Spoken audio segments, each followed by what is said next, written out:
tensions boiling over last night at a town hall meeting about I-77, the expansion plan involving the elevated toll lanes through uptown. So joining us right now is Charlotte City Councilman Malcolm Graham, who was forced to end the meeting as early as residents voiced their opposition to this elevated highway design. Mr. Graham, thank you for joining us here this afternoon on such short notice. First of all, appreciate you coming in. Thank you for the opportunity to be here again. I enjoy coming in, visiting with you guys. Yeah, we enjoy having you here because we can break it down in a conversational style, and sort of we've got some time here in this longer format. So, what happened yesterday? Did you expect that to happen? So what happened yesterday is we had our annual District 2 Town Hall meeting, and we talked about a wide variety of issues that impacting District 2 as well as the city of Charlotte. We talked about crime and public safety. We talked about growth in the community, our strategic area plan, the fact that Charlotte has 150 residents coming to our community each and every day. We talked about the zoning process. We talked about issues relating to growth.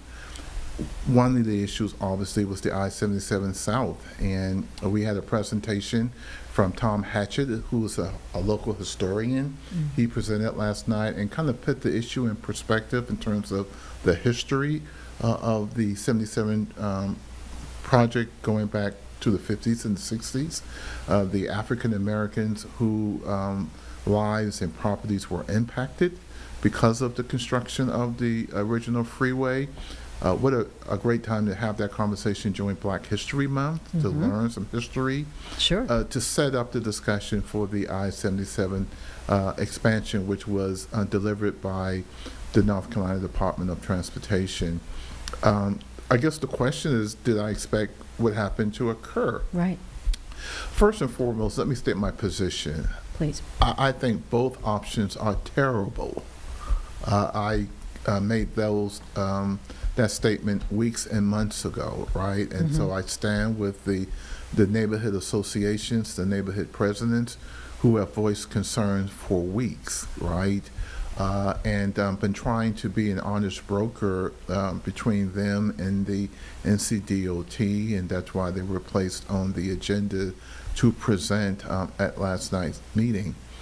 I too was surprised that on Wednesday, around 7 o'clock, that NCDOT released a press release acknowledging that they had made a selection of the elevated option, which came as a surprise to me. I've been speaking with them for weeks in preparation for the town hall, and never did they tell me that they were close to making a recommendation or a decision.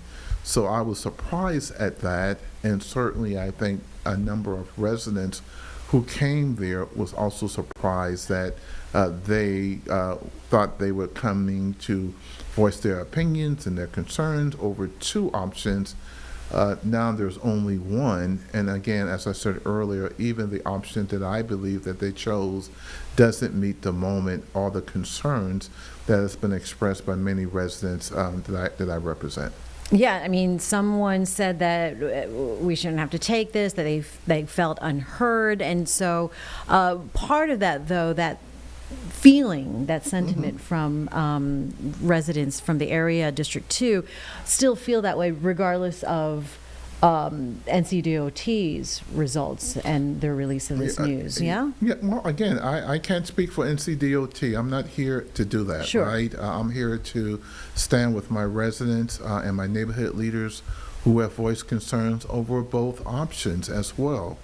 If NCDOT was here, they would say that they had a number of community outreach sessions, that they spoke with a number of individuals over the last several months. And as I told them, just because you are talking to folks and you have identified all these community touch points, are you listening to what they are telling you, right? You can have 50, 60, 100 meetings, and you can say, yes, I've checked that box, we're doing community engagement, but if you're not listening and taking into consideration what they're saying, then many people will feel that they have not been heard.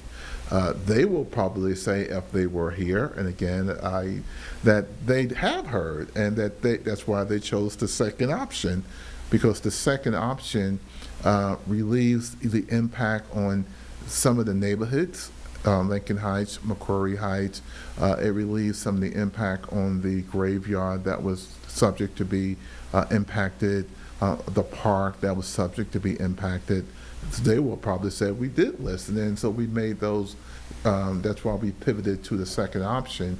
I'm here to say that the second option itself doesn't make a whole lot of sense either, because it's visually unappealing.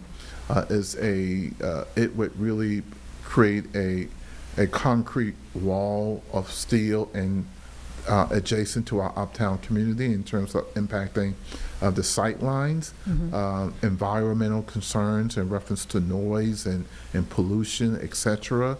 And it's probably an old way of building highways that many cities are getting away from. And so there's still work to be done from my perspective. I am with the neighborhood leaders, right? And of the young folks who attended last night and voiced the fact that they were not heard, those were not my neighborhood leaders, right? Okay, right. Those are Were they new faces? They were new faces to me that have swelled up on Instagram, and folks are communicating, right? My daughter said, Dad, this is where this is originating from.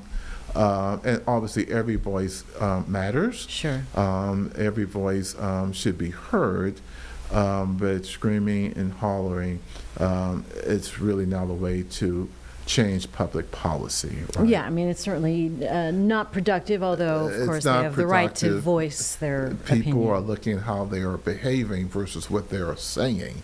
And what we're trying to do is have a productive conversation on a topic that has a lot of history to it. That's why Tom was there to kind of put that in perspective.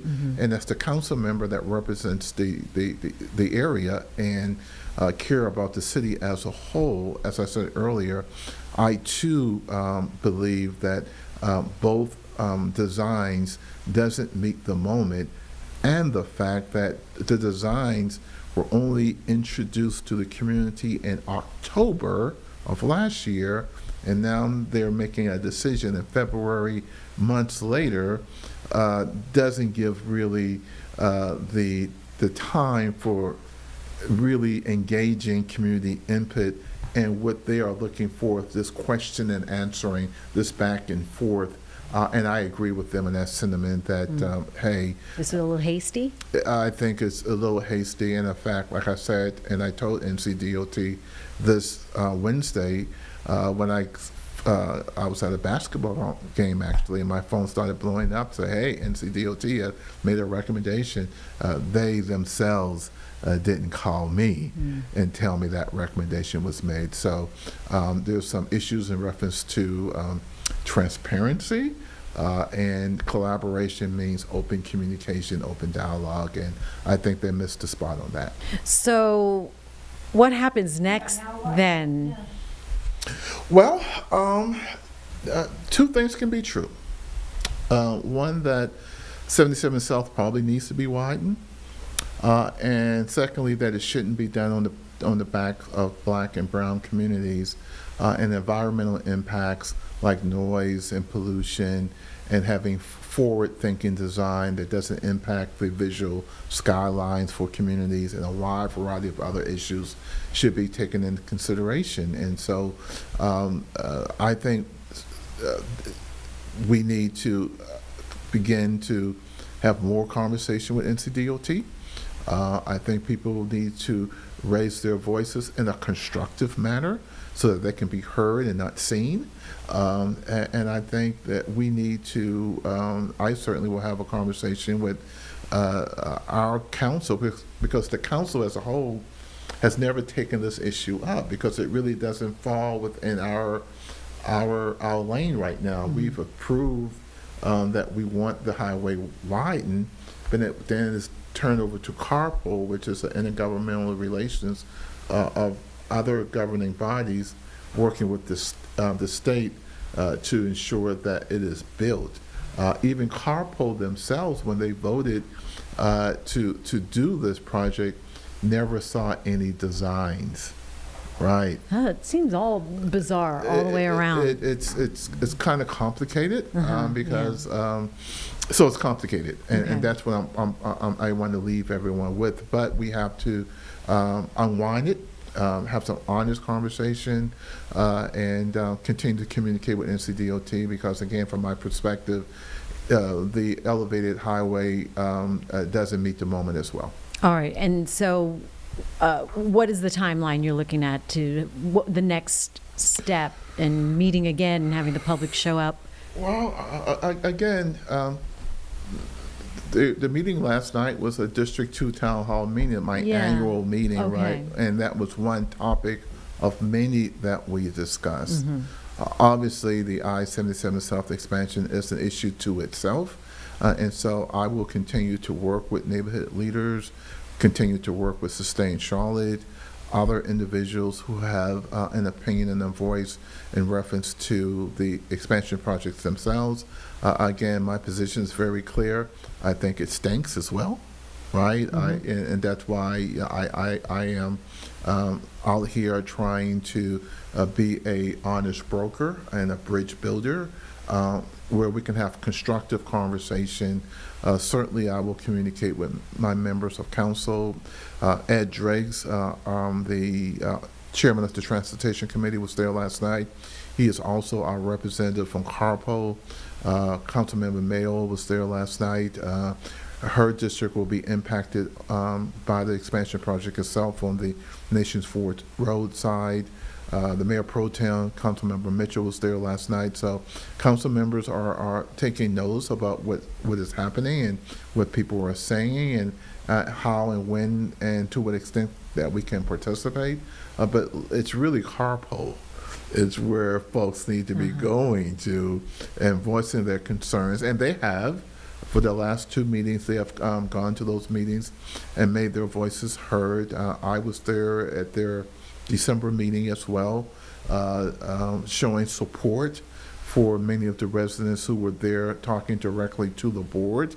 And I will continue to do that and be very visible and very outspoken about making sure that as a community we don't replicate the damages that we did decades ago to Black and brown communities, dividing them, and being forward thinking about what we can do as a community to ensure that we accomplish the real need of expansion, but again, not at the expense of Black and brown communities, and being forward thinking about how we design it, and being an honest broker that there will be some impact. And that is what happens with growth, is that, you know, neighborhoods, historical, are going to see some kind of impact. And it takes a meeting of the minds, citizens, residents, and local government to make that work, right, and go forward. And you can only do that when you have constructive conversation. And there have been, Sean Langley and others, Sean is one of my neighborhood leaders, have been working and talking and advocating for a positive outcome, as well as many other neighborhood leaders working behind the scenes, talking to me, engaging NCDOT. And so that work is being done. It's complicated work. So I don't want to leave the impression that those conversations are not being had. But it's complicated, right? And it's going to take a while. All right. Councilmember Malcolm Graham is joining us here in the Live Impact studio following yesterday's early dismissal of your town hall. So one of those stories and situations where more to come, as this remains a complicated issue. All right. Thank you so much for the conversation. Appreciate you coming in. Thank you for the opportunity. Of course.